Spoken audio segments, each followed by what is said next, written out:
hi friends सनाम को गे सगुन दाराम नोडेना 16 तारीख हिलोग ले बंगाया बिदु चंदन बंगा फर्चा फर्ची को छुटाव कान तलेया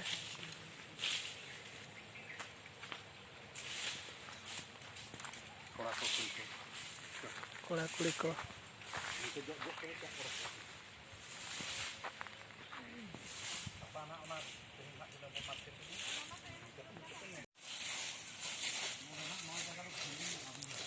नॉय तले जाहेर कापा दो हाँ बिदु चंदन बंगा हुआ 16 तारीख हिलोग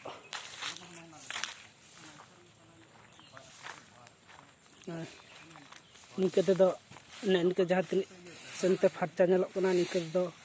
सारजम गाजर गे मेना सारजम दारे गे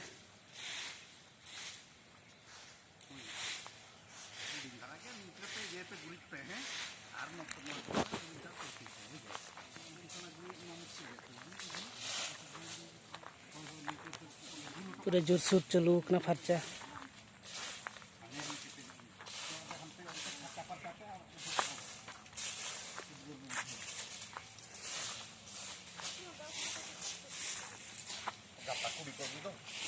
नोना दारे रहा ले बंगाया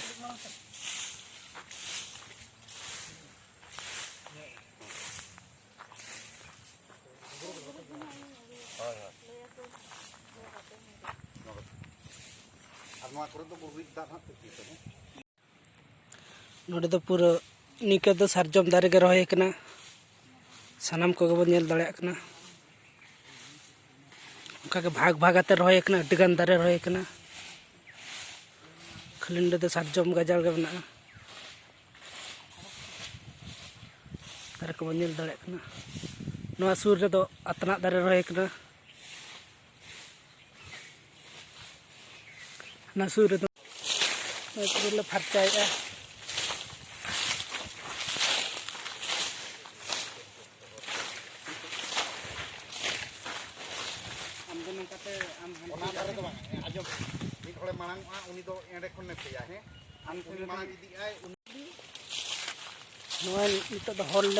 फर्चाया दारे तक पूरा बिल लगा नेलोग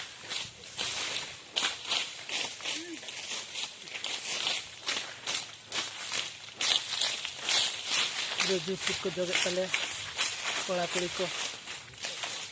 नेल दाड़ा कान गयाबन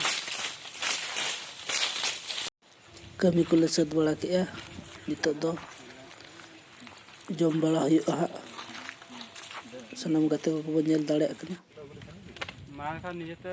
पैकिंग हुई ना पैकिंग वन कते निजेते पैकिंग हुई ना होय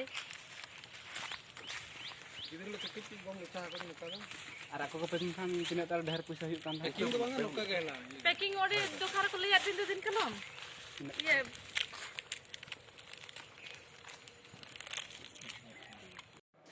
नितो दो क्लासरूम ले हेजना आर बिदु चंदन बंगा लगी चेत को अगु हुआ चेत को बांगा ओना लगी लिस्ट चालू कना माघ कुनमी रे जहाँ बिदु चंदन हुआ ओना लगी गे प्लानिंग पूरा चालू कना और सामान को अगु लगी